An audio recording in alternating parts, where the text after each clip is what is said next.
you are so interested in getting the public to submit any information, why have you not met with them? You said you haven't met with them. Have you met with them? I'll give you one more chance. My job as the FBI director is to invite all investigative leads. Is the answer yes or no to whether or not you met with these women who were sexually abused and raped? Any insinuation by you or any people on your side that I am not manhunting child predators and sex traffickers, just look at the stats. And you talk about cover-ups, man. Mr. Chairman, you talk about cover-ups. And I will take as much time as Where were you during the Obama and Biden administrations when these so-called cover-ups were going on? Why did anyone in those administrations talk to any of these purported witnesses? Mr. Patel, before you joined the FBI, you had very strong opinions about what the FBI was hiding regarding Jeffrey Epstein. In a September 2023 interview with Glenn Beck, you said the Black Book is under the, quote, direct control of the director of the FBI. In December 2023, you said, let us know who the pedophiles are. Even for a short time after becoming FBI director, in February of 2025, you tweeted, quote, there will be no cover-ups, no missing documents, no stone left unturned. In June, you told Joe Rogan, quote, we've reviewed all the information. We're going to give you every single thing we have and can.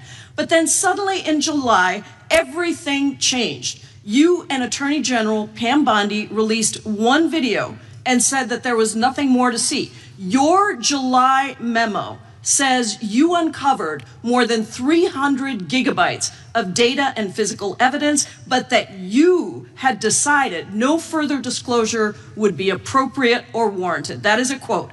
I think what happened, Mr. Patel, is that suddenly you discovered that Donald Trump's name was all over these files, and you started a giant cover-up.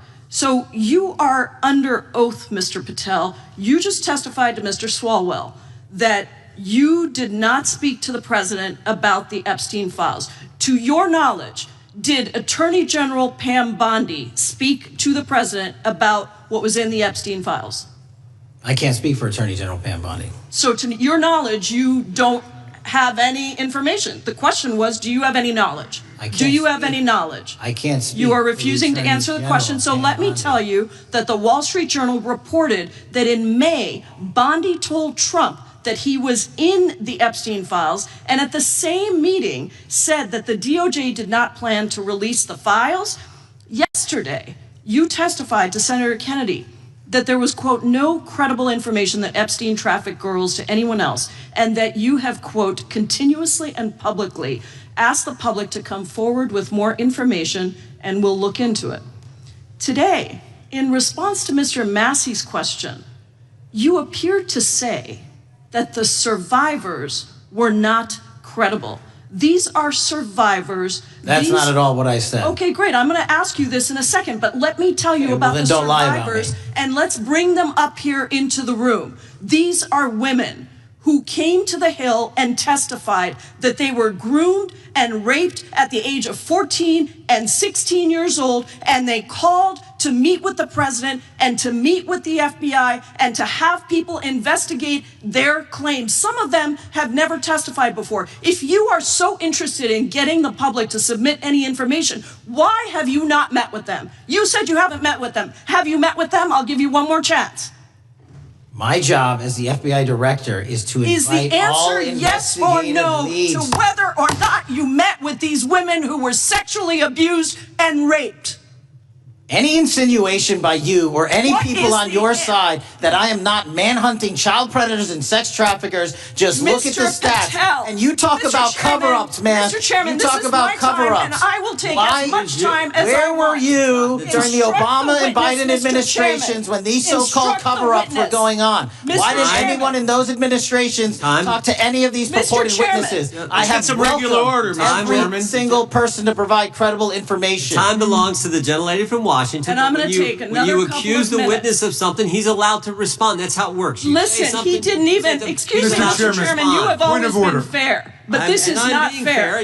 No, this is my time, and he said that the witnesses were not credible. Seconds of time. I'm going to get an additional minute of time because that's how much time he took. You won't get a minute. You'll get some seconds. What we think is under 5 minutes. You don't get to demand how much time you get. That's not how it works. Mr. Patel, are the victims of the Jeffrey Epstein horrific trafficking ring, are they credible? Any person with information about ongoing sexual trafficking. I'm asking you if they're credible. Ma'am, I'm commenting on the evidence we have. But we have routinely asked for people to come forward with more evidence, and we will look at it. And the evidence that we have was the same evidence that the Biden and Obama Justice Departments had. And they determined, not me, they determined that that information was not credible. Chairman, he's not letting me even ask my questions. You ask the questions, he gives an answer. You may not like what he says, but that doesn't mean you get to interrupt him. He's not answering my question. Mr. Chairman, could we restore the gentlelady 45 seconds so she can We'll complete give her her additional question? 30 seconds, which is what I said I'm earlier. going to keep taking my time. Because no, you'll take the time that you get. You are not seconds. answering the question. The question is, I have. You just don't like the answer. Are these women credible? It's a yes or no answer. I have answered the question. Well, what is the answer? I'm telling you, I'm the only FBI director that has welcomed new information in this case. This administration is the only one that has welcomed any new information in this case. Is there a yes or no to present new credible information? Present new information. Are the victims credible or not? I'll tell you what happened in the last Trump administration. Are they credible or not? You can't even say. Victims credibly came forward, and you know what happened? President Trump authorized the indictments of Jeffrey Epstein. Called them not Biden, a hoax. not Obama. President Trump no one else. called the entire thing a Democratic hoax.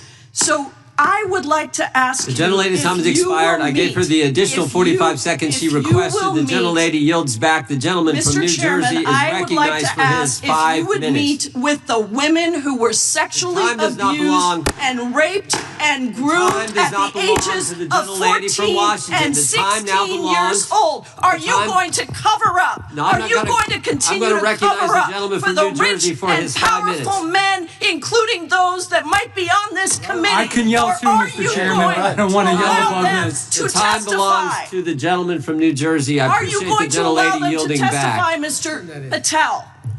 Go ahead. Will you allow them to testify to you, Mr. Patel? Mr. Patel, thank you for being here.